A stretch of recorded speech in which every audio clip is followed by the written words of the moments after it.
আসসালামু আলাইকুম বাবা। ওয়ালাইকুম আসসালাম।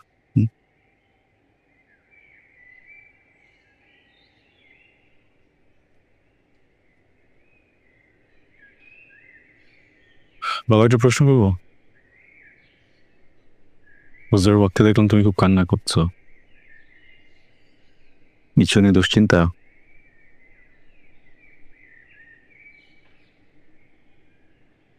পরকালের ভয়, কবরের আযাবের ভয়, এসব ভয় আমাকে কাবু করে ফেলেছে আপনার। কিন্তু তুমি তো নামাজ আদায় করো, নামাজ কাজে করো না, ধর্মের পথেই চলছো, কখনো কারো কোনো ক্ষতি করনি, কারোর সাথে বাজে আচরণ করো না, তোমার কেন এত ভয়? প্রকৃত মুমিন কখনোই পরকালীন জীবনের ভয় থেকে মুক্ত থাকতে পারে না। আমরা যদি দুনিয়া ও আখিরাতের প্রকৃত রূপ আর পরিণতি সম্বন্ধে জানতাম, তাহলে আমরা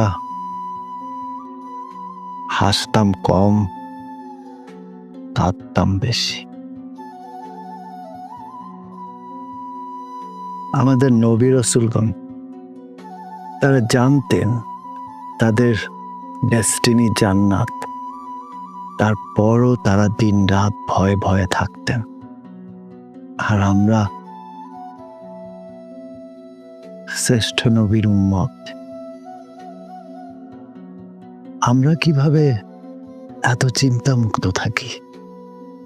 আমরা কিভাবে এত হাসি খুশি আনন্দে থাকি? আমরা কিভাবে ভাবি যে আমাদের আমল যথেষ্ট? আমরা এটা কখনো ভেবো না যে তুমি নামাজ আদায় করো, রোজা রাখো, যাকাত দাও, হজ করেছো, তাই তোমার গন্তব্য জান্নাতি হবে। কে জান্নাতে যাবে আর কে জাহান্নামে যাবে সেটা ঠিক করার মালিক একমাত্র আল্লাহ। কারণ আমরা তো জানি না, নিজের অজান্তে কাউকে কষ্ট দিয়ে